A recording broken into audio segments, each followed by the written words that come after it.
Salut à tous, on se retrouve dans la seconde et dernière partie de la série où on va implémenter maintenant from scratch l'algorithme Principal Component Analysis sur Python.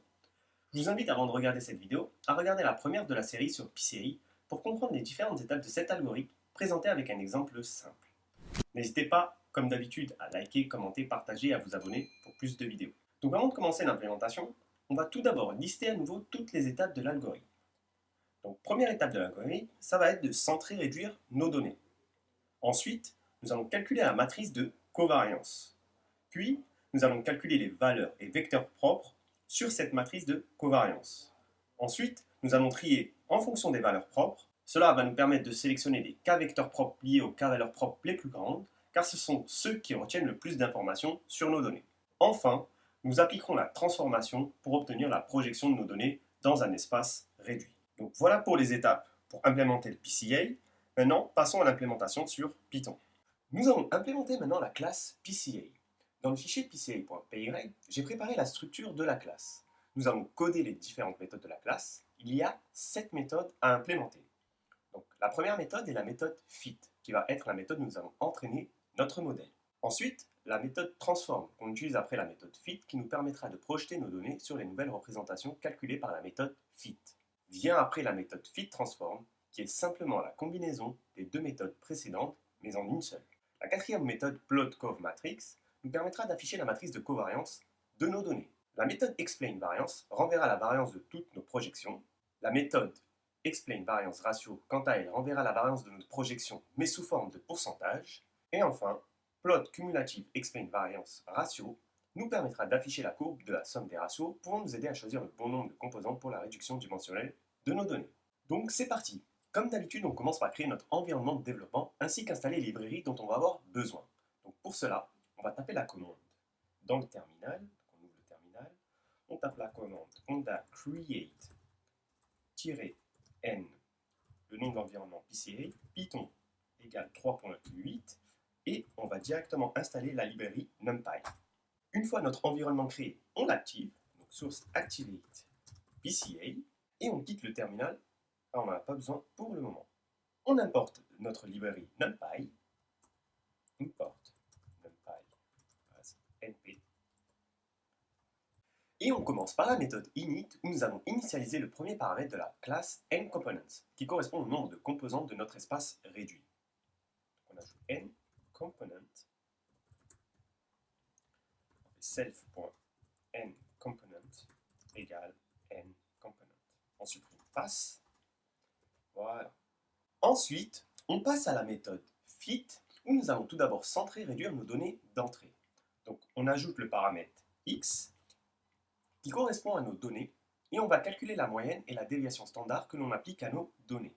Donc, on fait mean égale numpy.mean de x, axis égale 0, pour appliquer la moyenne sur les colonnes de nos données, et on calcule la déviation standard de nos données, donc std égale np std, x, axis égale 0.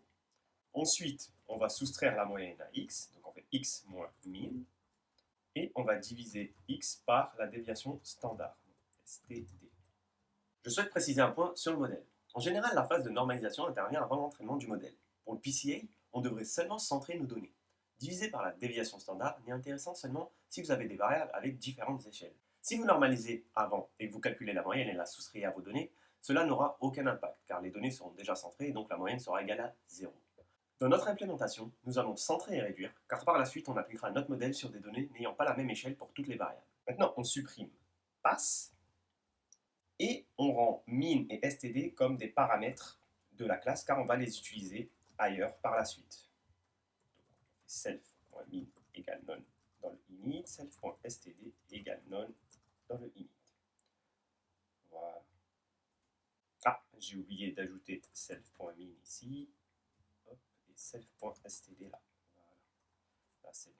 Maintenant, calculons la matrice de covariance. On va utiliser la méthode numpy.cov et on donnera la transposée de nos données, car la méthode nécessite que les lignes de la matrice soient les variables de notre jeu de données et les colonnes les valeurs de nos différentes données. Donc pour cela, on fait cov égale np.cov x.transposé.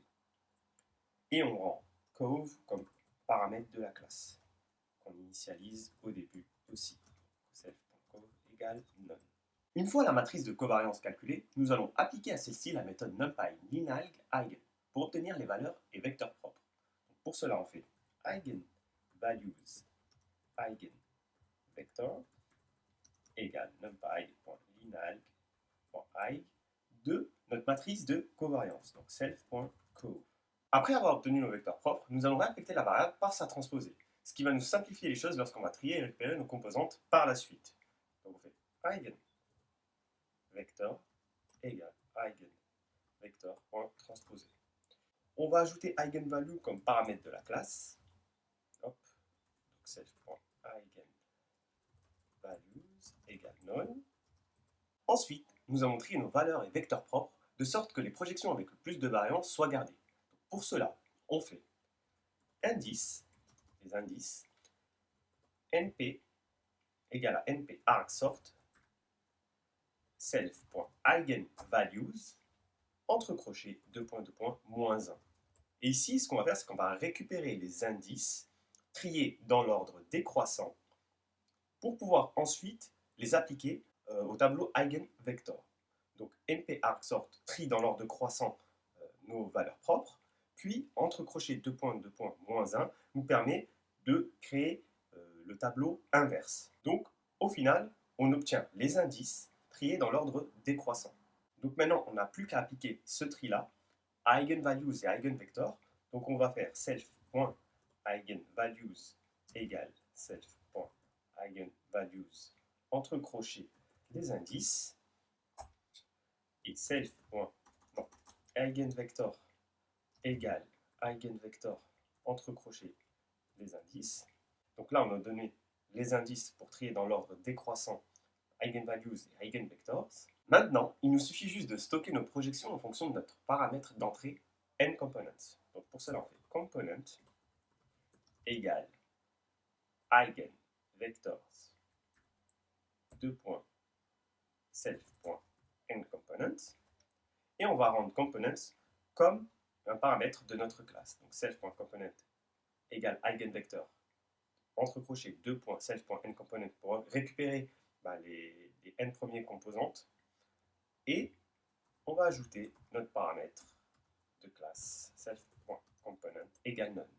Donc voilà, en quelques lignes, nous avons implémenté la phase d'entraînement de notre modèle. Maintenant, passons à la méthode transform. La méthode transform va prendre en paramètre une variable x, donc on ajoute la variable x, qui correspond à nos données d'entrée, et sur ces données, nous allons les centrer et réduire. Donc on soustrait la moyenne et on divise par la déviation standard. Donc on fait x égale x moins self.min, donc la moyenne qu'on a calculée dans la méthode fit, x égale x moins self.std, non, divisé std, et enfin, on projette nos données sur notre nouvel espace avec la méthode numpy.dot, comme ceci. Donc on fait self return np.dot x self.component, on retourne, on enlève le pass là, et on lui donne la transposée. Maintenant que les méthodes fit et transform sont implémentées, on peut rapidement implémenter la méthode fit transform qui n'est que la combinaison des deux méthodes. Donc pour cela, on fait self.fit de x, on ajoute le paramètre x d'entrée de nos données ici, et on fait return self.transform x. Et on enlève pass. Passons maintenant à la méthode plotCovMatrix. Tout d'abord, nous allons installer la librairie matplotlib pour pouvoir afficher des graphiques. Donc, on ouvre le terminal et on fait pip install matplotlib. Après avoir installé matplotlib, on quitte le terminal et on importe la librairie dans notre code. Donc, on fait import matplotlib.pyplot as plot. Voilà. On retourne à la méthode plotCovMatrix.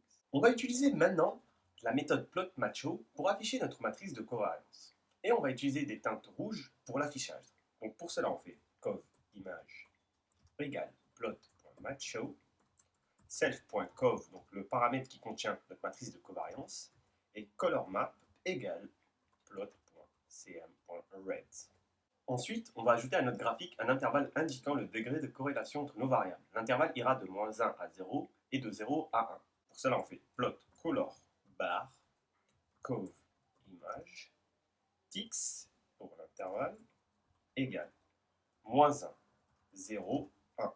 Puis, nous allons itérer sur les valeurs de notre matrice pour pouvoir les afficher dans la figure. Et on va utiliser la méthode plot text pour afficher les éléments. Donc pour cela, on va faire for x in range self.cove.shape entre crochets 0 pour itérer sur les lignes de notre matrice de covariance, for y in range self.cove.shape de 1 pour itérer sur les colonnes et récupérer les éléments.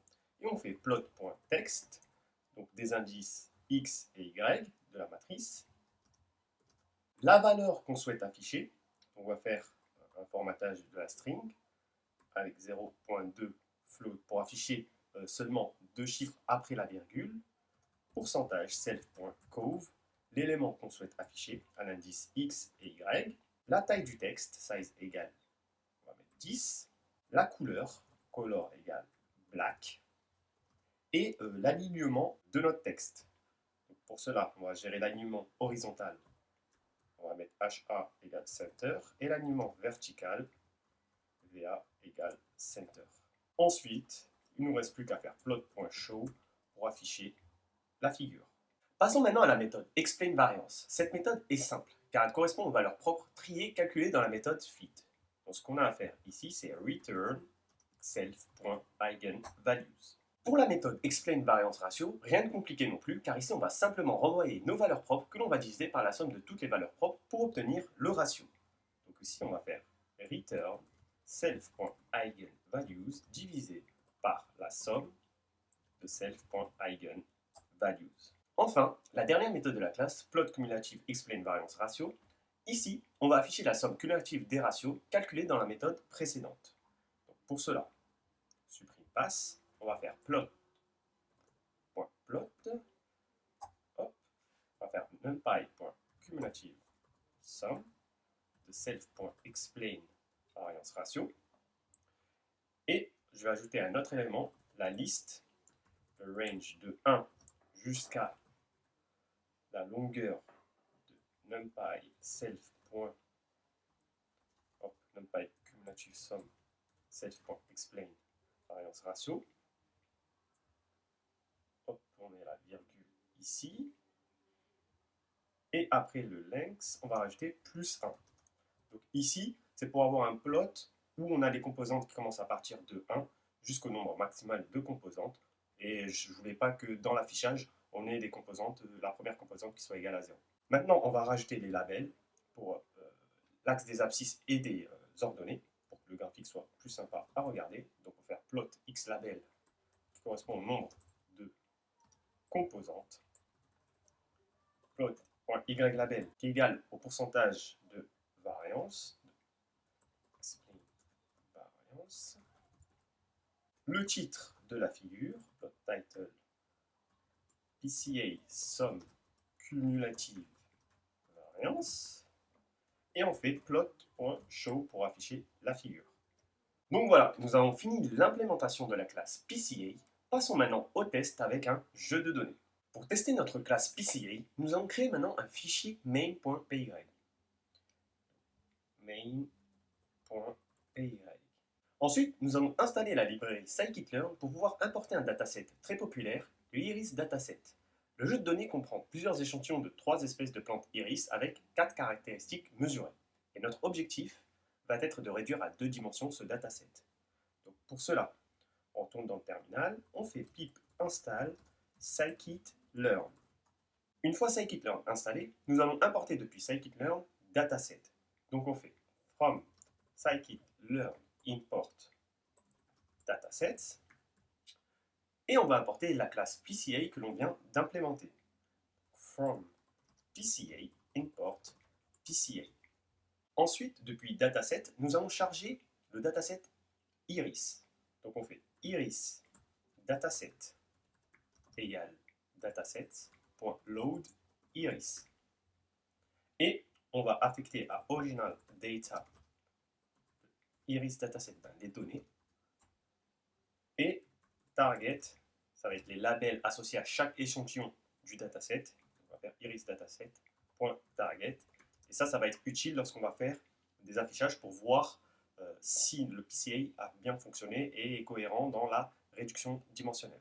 Maintenant, on peut afficher un échantillon du dataset, donc original data, on va afficher les 20 premiers échantillons, ainsi que les 20 premiers labels, donc target entre crochets 20, et on va afficher la dimension de nos données. Donc original data.shape, print et target.shape. On fait un clear et on exécute. On a bien les 20 premiers échantillons de nos données qui s'affichent, donc il y a bien 4 variables, les 20 premiers labels de nos échantillons et la dimension de nos données, donc 154 pour original data et pour target 150. Donc c'est juste une liste avec les labels associés pour chaque échantillon. On va commenter ça, on n'aura pas besoin. Hop. Et maintenant, on va utiliser le modèle que l'on a implémenté. Donc pour cela, on va faire print PCA from scratch. Voilà. On va initialiser notre modèle. On va créer la variable PCA from scratch égale PCA n component. On va mettre 2. Donc on va réduire notre dataset à 2 dimensions. On va lancer l'entraînement sur nos données. Donc on va faire PCA from scratch.fit original data. Et puis après l'entraînement, on va transformer nos données. On va faire transform data égale PCA from scratch.transform original data. On pourrait le faire en une ligne en faisant transform data égale PCA from scratch.fit transform original data. Donc au choix, vous pouvez faire soit en utilisant les deux méthodes séparément ou en utilisant une seule méthode comme ceci. On peut après ça afficher la matrice de covariance de nos données, donc PCA from scratch.plot cov matrix, ainsi que le plot du cumulative explain variance ratio, donc PCA from scratch.plot cumulative explain variance ratio, et on peut afficher aussi les différentes valeurs calculées par notre modèle. Donc on peut afficher par exemple les composantes, donc PCA from scratch.component, PCA from scratch la variance, donc explain variance. On peut afficher aussi le ratio, donc PCA explain variance ratio.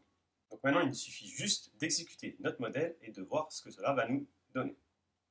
Donc on fait un clear du terminal et on exécute python main.py. Voilà, PCA from scratch. On a la matrice de covariance qui apparaît. Donc ici, on voit clairement que les features 0, 2 et 3 sont très corrélées et que la feature 1 n'est pas du tout corrélée avec 0, ni 2, ni 3. Donc on voit ici notre intervalle, 0 c'est très peu corrélé, donc quand ça tend vers le blanc, c'est très peu corrélé, quand ça tend vers le rouge, ça veut dire que c'est très corrélé. La diagonale est toute rouge parce que on fait la corrélation entre les mêmes features, donc 0, 0, 1, 1, 2, 2 et 3, 3. Donc voilà, ça c'est pour la matrice de covariance. Donc maintenant on continue et le deuxième plot devrait apparaître. Donc le second plot apparaît maintenant, donc PCA Sum Cumulative Variance. Donc ici on voit la variance cumulée, donc en fonction du nombre de composantes. Lorsqu'on a une composante, c'est à peu près 73%. Lorsqu'on en a deux, c'est environ 95%. Et plus on augmente, et plus la variance tend vers 100%. Donc si on prend les 4, on obtient 100% de la variance. Donc nous, on a choisi deux composantes, ce qui équivaut à 95% de la variance, donc ce qui est plutôt une bonne représentation, on ne perd pas beaucoup d'informations. Donc juste, il y a une petite erreur dans le code que j'ai corrigée. Vous retournez dans PCA, ici, et vous décalez le +1, donc ça, il ne doit pas être dans la méthode de len, mais il doit être juste à côté. Maintenant, on peut quitter ce plot-là pour que le code continue de s'exécuter. Et donc là, on affiche nos composantes, donc c'est ce premier tableau de dimension 2, 4, et on a la variance ici, et on a le ratio, donc 72%, 22%, etc. Donc maintenant, ce que nous allons faire, c'est que nous allons comparer notre implémentation avec l'implémentation de scikit-learn pour voir si ce qu'on a fait est cohérent. Donc pour cela, on va importer from scikit-learn.preprocessing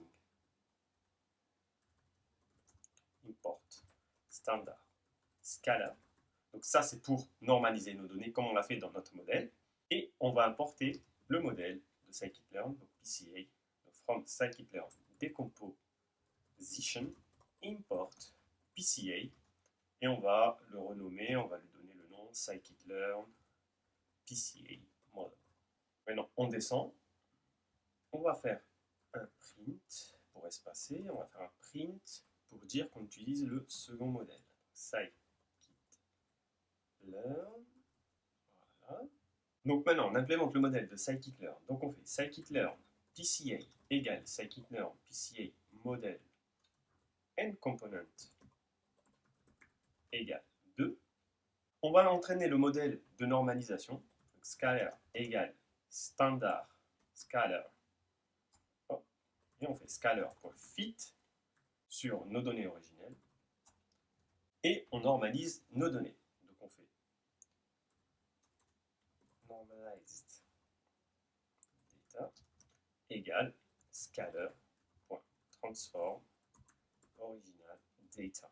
Et on va passer nos données normalisées au modèle de scikit-learn.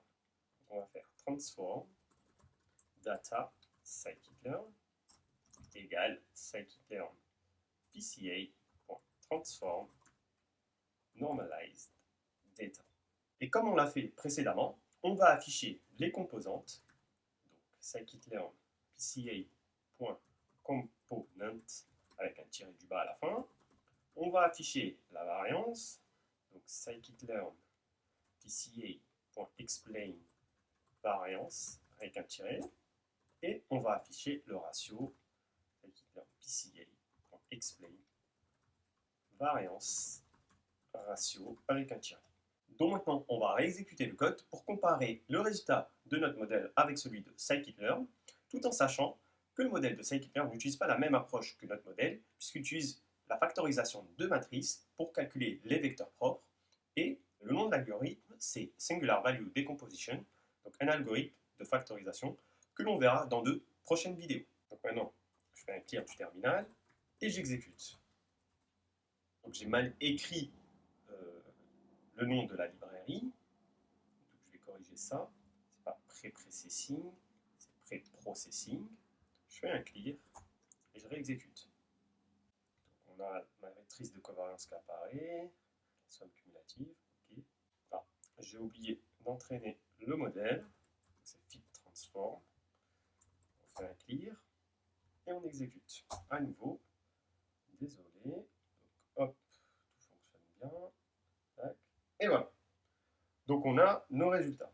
Donc ce que l'on remarque dans les résultats, c'est qu'ils sont identiques. Cependant, scikit-learn pour la variance et le ratio nous renvoie seulement les deux premières composantes, alors que nous renvoyons l'information pour toutes les projections. L'autre point que l'on remarque, c'est que la direction des vecteurs propres n'est pas forcément la même pour nos deux modèles. Comme il y a plusieurs solutions, c'est normal, et du coup les projections de notre modèle et celui de scikit-learn ne sont pas forcément les mêmes, mais les résultats sont corrects dans les deux cas. Maintenant, pour terminer ce tutoriel, nous allons afficher sous forme de graphique les différents résultats ainsi que le dataset originel. Donc pour cela, tout d'abord, on va importer matplotlib ici.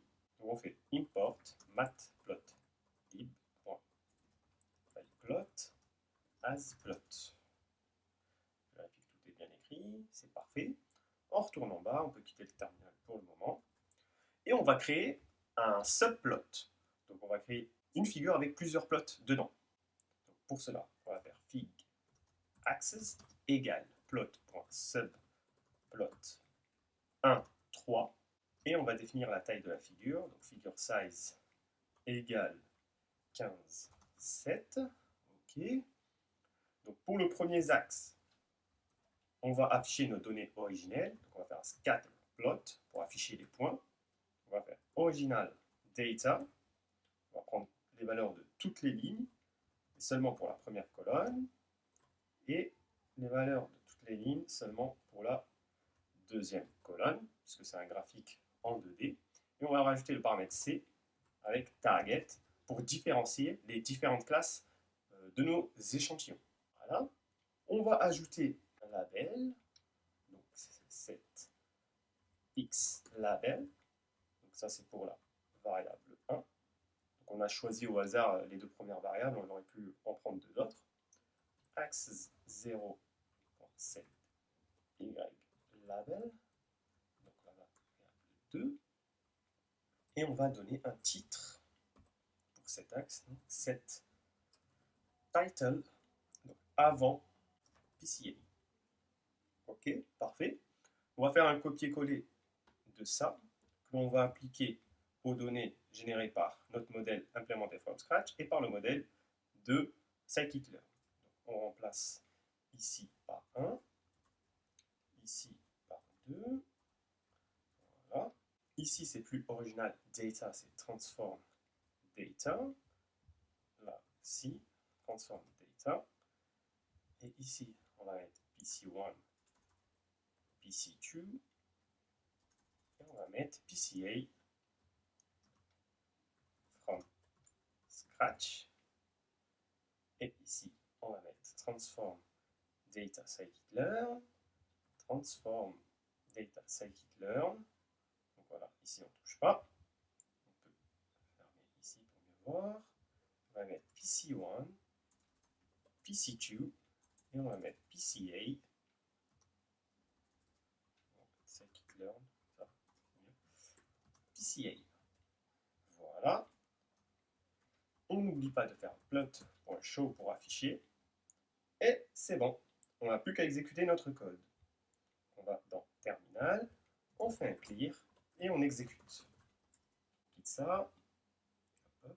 Et voilà, on a le plot final qui apparaît. Donc sur cette dernière figure, on peut voir que le dataset originel est un peu plus éparpillé. C'est normal, c'est pas représentatif vu que l'on a pris deux variables au hasard. Et à côté de cela, on peut voir notre implémentation from scratch ainsi que celui du modèle de scikit-learn. Et vous voyez que les deux figures sont proches, sauf que la direction est différente. C'est pour cela que l'on n'a pas exactement la même figure. Par contre, dans les deux cas, on voit bien trois clusters apparaître, donc la réduction dimensionnelle a plutôt bien fonctionné. Donc voilà, c'est tout pour cette vidéo, j'espère qu'elle vous aura plu. N'hésitez pas à liker, commenter et partager pour plus de vidéos. Je vous mettrai dans la description le code sur le GitHub de la chaîne. N'hésitez pas à vous abonner aux autres réseaux sociaux de la chaîne, que ce soit Twitter ou bien Instagram, que vous retrouverez en description. Et moi je vous dis à très vite pour de prochaines vidéos.